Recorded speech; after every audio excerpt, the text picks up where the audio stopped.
Good morning to all my friends and family, and welcome to this episode of Jim's 5am Club.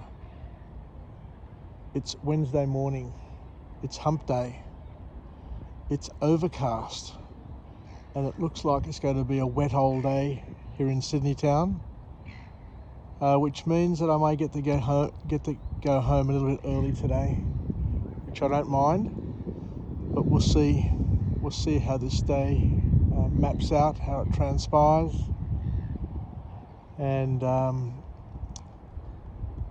make the most of the opportunities as and when they present themselves. I'm down here at Barangaroo, just below the most magnificent building that I've ever seen. The Crown Casino building that was built by Lend-Lease, and it's been described by a few people as being one of the most beautiful buildings in the world. And I've got to tell you, I just can't keep my eyes off it. The windows look as if they've been made out of mother of pearl, and they reflect the sky, they reflect the surroundings, and the mood of this building changes day to day. Absolutely magnificent. It's got a twist to it.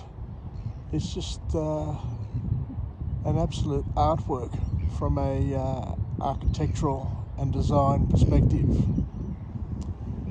Anyway, what I'll try and do before the rain sets in again is I'll go on a walk and talk and go through a book summary. And the book summary that I've got for today is a book that I've just gone through. The book summary, actually, I've just gone through on the bus on the way in and taken some notes. And here are the notes, just for your reference. And the book is entitled Now Discover Your Strengths, by dual authorship of Donald Clifton and Marcus Buckingham.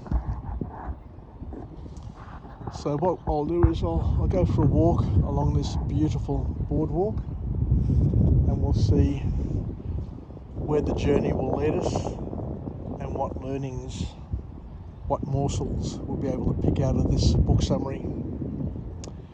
So the authors kick off the book with an observation that for most of us, the education system, the family environment, has basically focused on our weaknesses. We have our parents, our grandparents, uncles, aunts, friends, people around us, even the teachers, who have basically focused on the things that we're not good at, our weaknesses. And the objective, I guess, from that focus is to help us be complete and rounded individuals, and to be able to minimize the pain and suffering that may come with us having an incomplete skill set or an incomplete education. But what the author in this book, what these authors tell us, is that rather than focusing on our weaknesses, what we should be doing is focusing on our strengths in order to enable us to become more productive and to excel in our lives. So it's counterintuitive. So a big call to action, I guess, for everybody is, rather than focus on your weaknesses, we should be indeed focusing and expanding on our strengths, because even from our biblical learnings, we understand that God has given each and every one of us gifts in terms of strengths and capabilities, and we all have a different calling or callings, things that draw us, things that naturally are easy for us to do, and ways in which we can serve God and ways in which we can serve our fellow man. So what the author here is, or the authors are suggesting, is that we need to do something about becoming more productive with what we've got, to be able to leverage what we've got rather than worry about the things that we don't have or the things that we're not entirely proficient at. So the author here reminds us that we need to focus on our strengths and improve them as much as possible, because by doing so, it is much more productive and it's much more important for our individual lives. So what is a strength? So the authors talk about strengths, and they say that strengths are the things that you can do repeatedly and enjoy doing it, and you can actually do it to a point of perfection without tiring from it. So it's those things that we have a natural bent at doing. And some people are better at doing some things than others. And it comes from the younger years. We all have natural abilities, things that we don't have to think about, things that come to us naturally, spontaneously, instinctively, that we've absorbed through our relationships with our parents, friends, families, and the environment around us. And it's also come from our genetic breakdown and makeup. So the authors go on to say that businesses, leaders, parents shouldn't waste too much time and money on correcting weaknesses, but we should all be trying as best we can to expand the strengths and to work on development rather than working on damage control. So one of the calls to action from this book is that we need to identify our natural talents and add knowledge and skill to those natural talents. Not only identifying our own natural talents, but also those of our family, our peers, our workmates, and help them identify what they're really, really good at and naturally gifted at, and help them work on those things rather than to nobble them and trip them up and get them to focus on things that they're not good at, which will be, in some respect, a waste of time. So the author goes on to talk about talents, and they say that talents are a natural pattern of thought and behaviour that makes things easier for us, and it's a predisposition.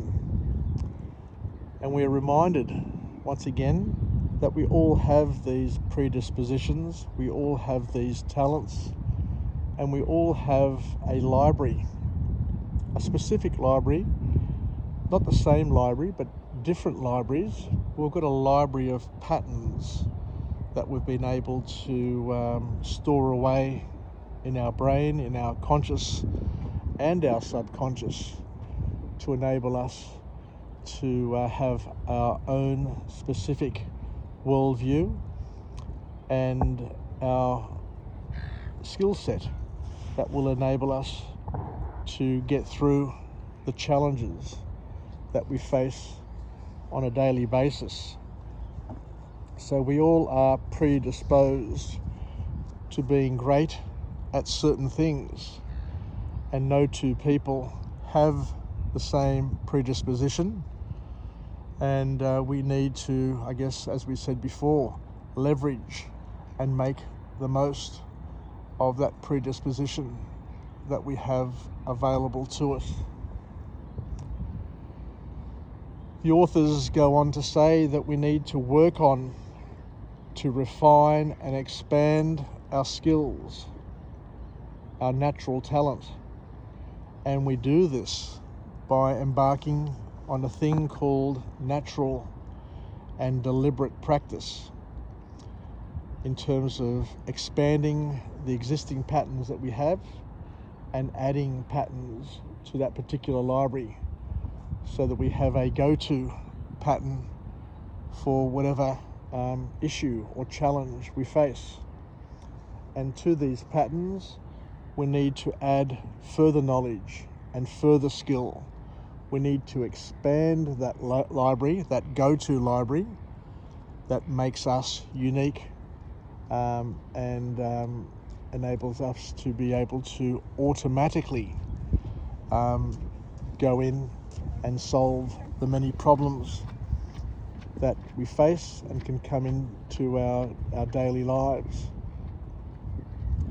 The author also talks about something which is really interesting, and he says that in our language, in our word set, there are many words to describe human weaknesses and human frailties and failures, but the vocabulary of most people is very limited when it comes to describing strengths and things that people are great at.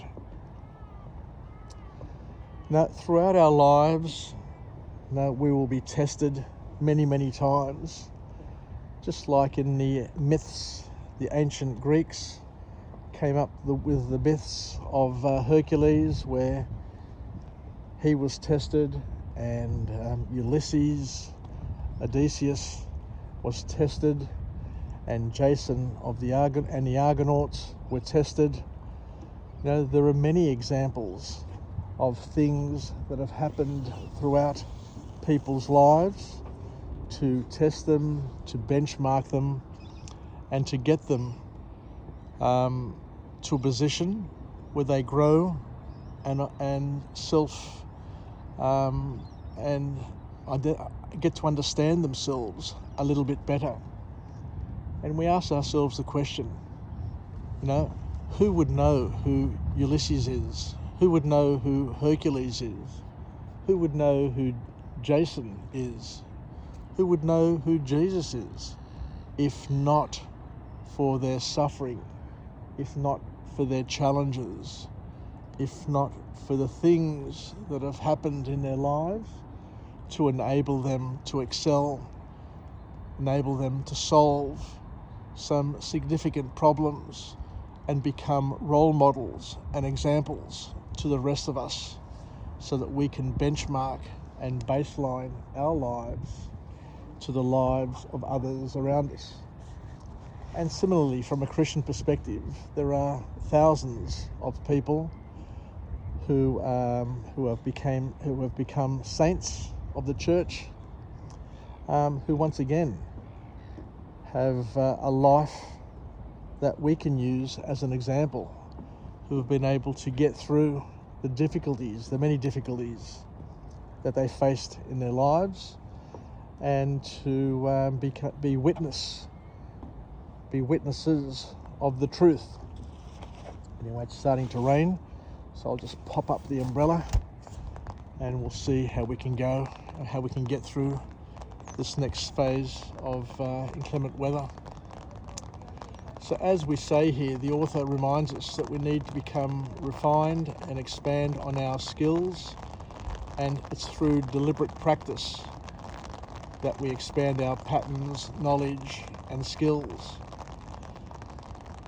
So the author then goes on to talk about a technical aspect of how we build these skills in the first place. And I found this very, very interesting. So from a from a biological perspective, the authors remind us here that up to the age of 3, the brain has upward of 100 billion neurons and has the capability and the capacity to make 15,000 connections through synapses, which facilitates the communication between each other. It helps us make sense of our world, and it, I guess, rewards our curiosity, and it enables us to learn a lot of things very, very quickly, and to create patterns, many, many patterns in our brains.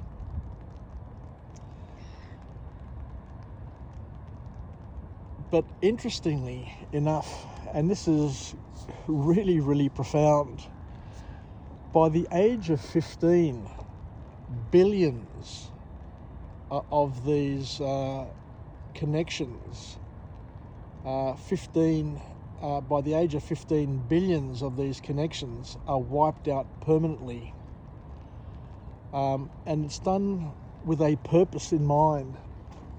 It's done to lower and to remove the sensory overload that we have as children, to enable us to focus and to clearly work on things in our lives, to refine and shape our worldview, and I guess help us get through those difficult adolescent periods where we're discovering ourselves and finding out a little bit more about who we are, and enabling us to start to specialize and to leverage our skills and to become unique individuals.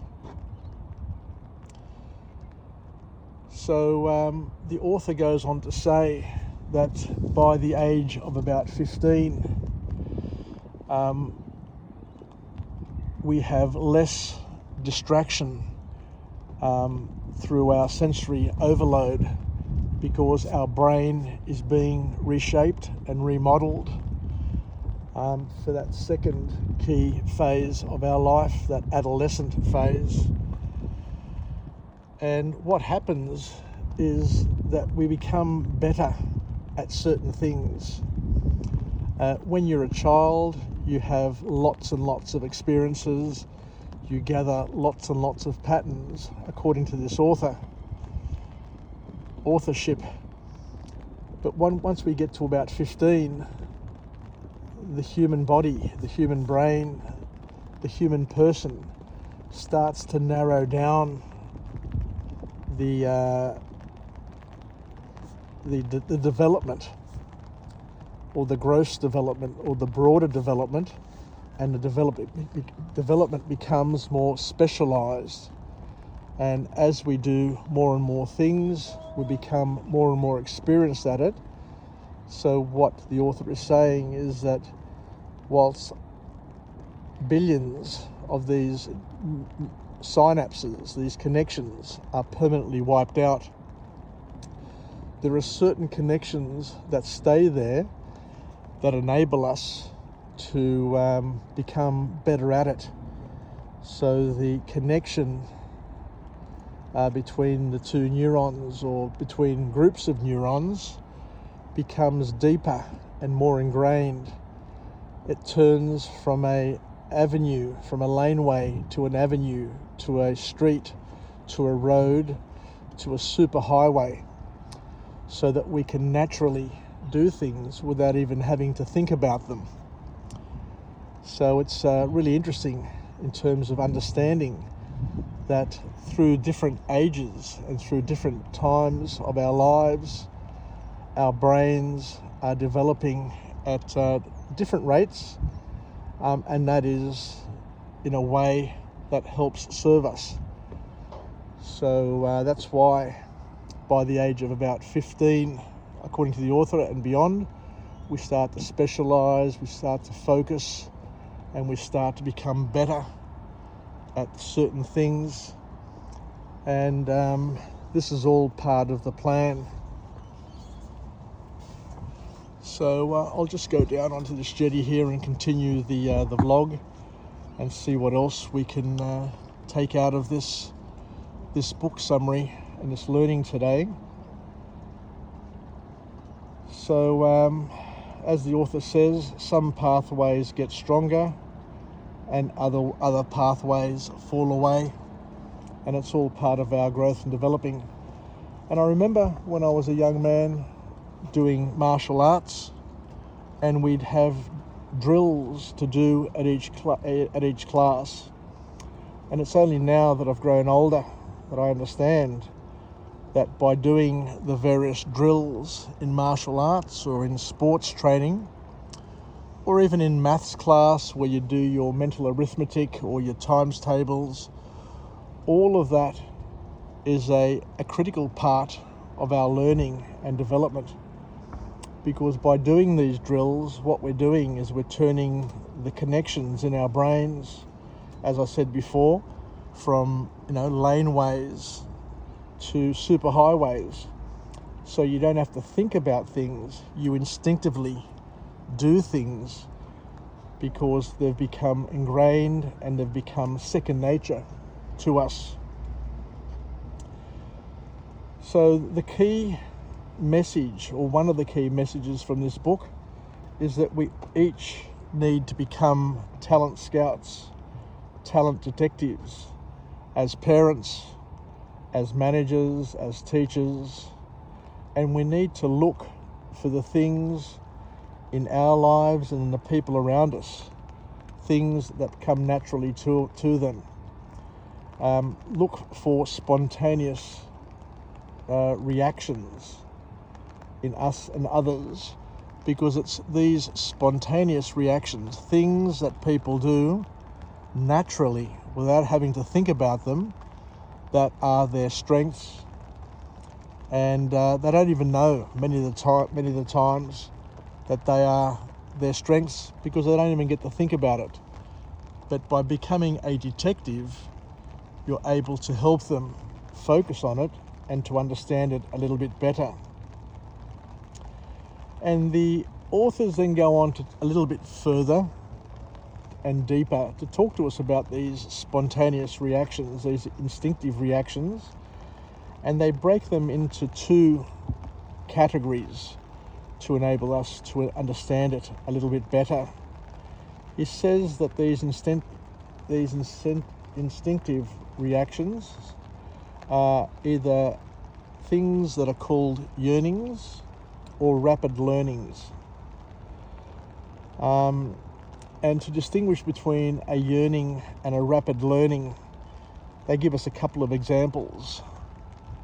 And an example of a yearning is, for example, Mozart, the musician, the great musician, who at 12 years of age was into his music, loving his music, and creating symphonies at a very, very young age.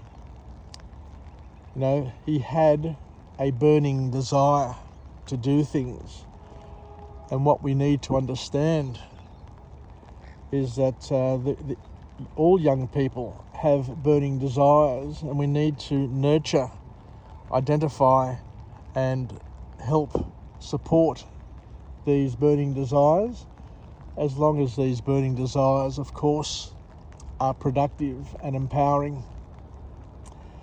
And then he talks about the rapid learning.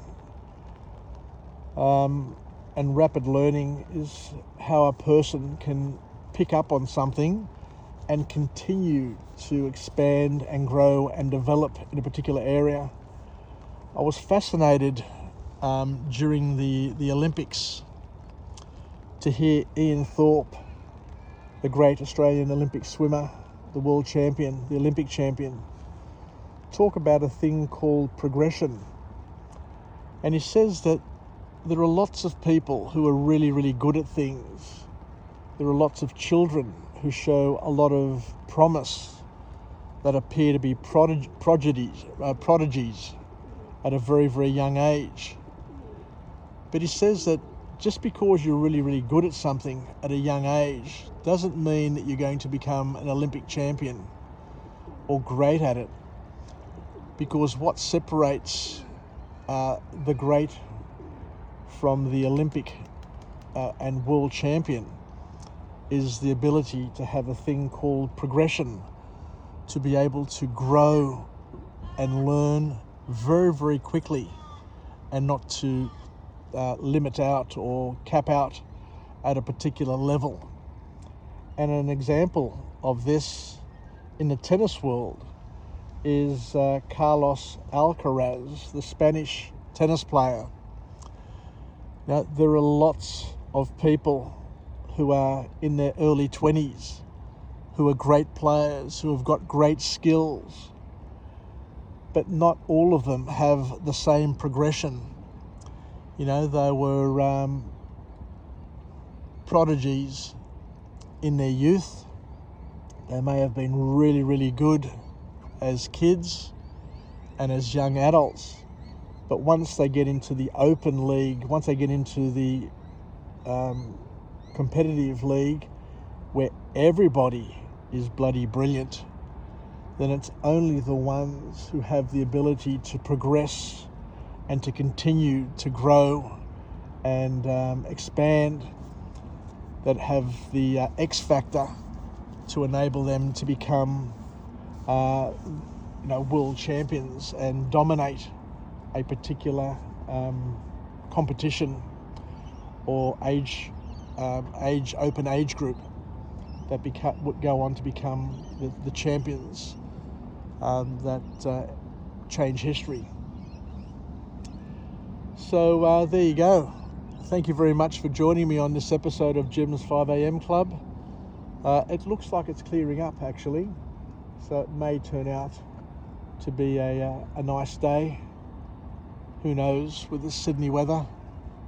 But I look forward to coming to you again from a different place, from a different location, with a different message of empowerment, where we get to examine OPE, other people's experiences, in the form of book summaries, and to pick out one or two morsels from these book summaries and hopefully incorporate them into the patterns that we have and to practice them.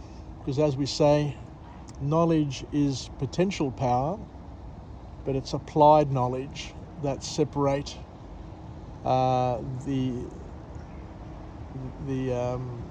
one person from another.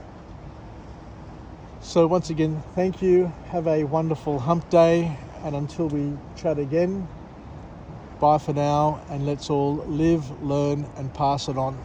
Take care. Yasas, and we'll talk again. Bye.